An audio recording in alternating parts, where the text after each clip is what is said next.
മഹാരാഷ്ട്രയും ഇന്ന് വിധിയെഴുതുകയാണ്. ഒറ്റഘട്ടമായിട്ടാണ് വോട്ടെടുപ്പ് നടക്കുന്നത്. 288 സീറ്റുകളിലേക്ക് 4136 സ്ഥാനാർത്ഥികളാണ് ജനവിധി തേടുന്നത്. മുന്നണികളെ ആശങ്കപ്പെടുത്തി മന്ദഗതിയിലാണ് വോട്ടിംഗ് ഇപ്പോൾ പുരോഗമിക്കുന്നത്. അതേസമയം രാഷ്ട്രീയ നീക്കങ്ങൾ സംബന്ധിച്ച സൂചനകൾ നൽകി BJP പത്രപരസ്യം ഇറക്കിയിട്ടുണ്ട്. മുഖ്യമന്ത്രി ഏക്നാഥ് ഷിൻഡെ അപ്രസക്തമാക്കിയാണ് BJPയുടെ പത്രപരസ്യം.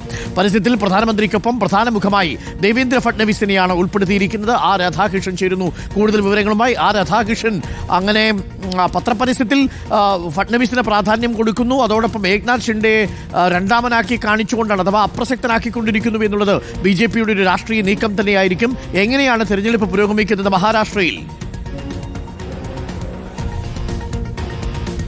തീർച്ചയായിട്ടും ആദ്യം ഡോക്ടർ അരുൺകുമാർ അങ്ങ് ചോദിച്ച പോലെ മഹാരാഷ്ട്രയിലെ തെരഞ്ഞെടുപ്പ് എങ്ങനെ പുരോഗമിക്കുന്നു എന്നതിനെക്കുറിച്ച് നമ്മൾ പരിശോധിച്ചാൽ, ഞാൻ നിൽക്കുന്നത് മുംബൈ നഗരത്തിലെ ഒരു ബൂത്തിന് മുന്നിലാണ്. ഇവിടെ ഈ ബൂത്തിന് മുന്നിൽ വലിയ തിരക്കോ അല്ലെങ്കിൽ വോട്ട് ചെയ്യാനെത്തിയവരുടെ ഒരു വലിയ നിരയോ ഒന്നും നമുക്ക് കാണാനായിട്ട് സാധിക്കുന്നില്ല. ഈ പോലീസ് ഉദ്യോഗസ്ഥന്മാർ ഉണ്ട്, പോളിംഗ് ഉദ്യോഗസ്ഥന്മാർ ബൂത്തിലുണ്ട് എന്നത് ഒഴിച്ചു നിർത്തിയാൽ വളരെ കുറഞ്ഞ രീതിയിൽ പോളിംഗ് ഉണ്ടാകുന്നു എന്നുള്ളതാണ് മുംബൈ നഗരത്തിൽ നിന്നുള്ള ഒരു കാഴ്ചയായിട്ട് നമുക്ക് പറയാനായിട്ട് സാധിക്കുന്നത്. മറ്റ് മേഖലകളുടെ കാര്യം എടുത്ത് പരിശോധിച്ചാലും ആ വിധത്തിൽ തന്നെ ഇപ്പോൾ വിദർഭ ആണ് ഈ കാര്യത്തിൽ ഒരല്പം മെച്ചമായി നിൽക്കുന്നത് എന്നാണ് ഈ സൂചനകളൊക്കെ നമുക്ക് വരുന്നത്. താനെ അടക്കമുള്ള മേഖലകളിലും നഗരമേഖലകളിലും വലിയ രീതിയിലുള്ള പോളിംഗ് ശതമാനത്തിലേക്ക് എത്തുന്ന ഒരു സാഹചര്യം ഉണ്ടാകുന്നില്ല എന്നതാണ് നമുക്ക് മനസ്സിലാക്കാനായിട്ട് സാധിക്കുന്നത്. ഇത് കഴിഞ്ഞ തെരഞ്ഞെടുപ്പുകളിൽ മഹാരാഷ്ട്ര തെരഞ്ഞെടുപ്പുകളോട്ട് കാട്ടിയെന്ന ആ ഒരു നിസ്സംഗത, അത് മഹാരാഷ്ട്ര വീണ്ടും തുടരുമോ എന്ന ഭീതി ഈ മുന്നണികൾക്ക് ഇടയിൽ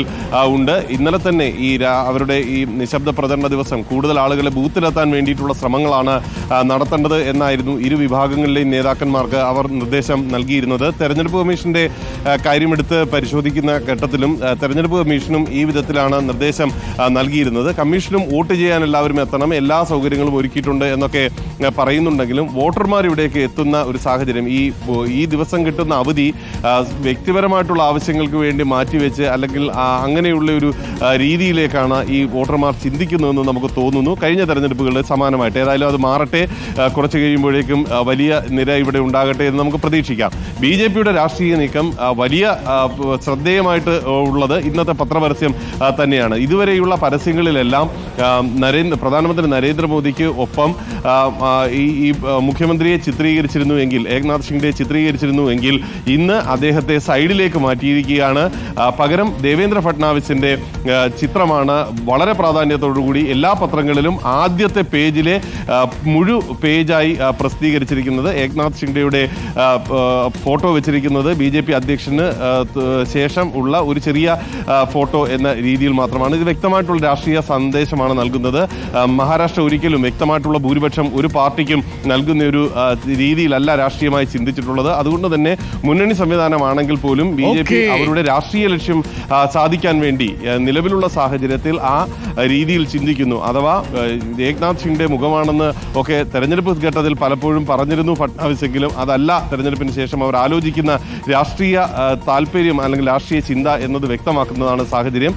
എല്ലാവരും മികച്ച ഭൂരിപക്ഷത്തോടെ അധികാരത്തിൽ എത്തുമെന്നാണ് നേതാക്കന്മാരെല്ലാം വോട്ട് ചെയ്തതിനു ശേഷം പ്രതികരിച്ചിട്ടുള്ളത്. Thank you. രാധാകൃഷ്ണനാണ് മഹാരാഷ്ട്രയിൽ നിന്നും വിവരങ്ങൾ നൽകിയത്. മഹാരാഷ്ട്രയിലും പോളിംഗ് പുരോഗമിക്കുകയാണ്.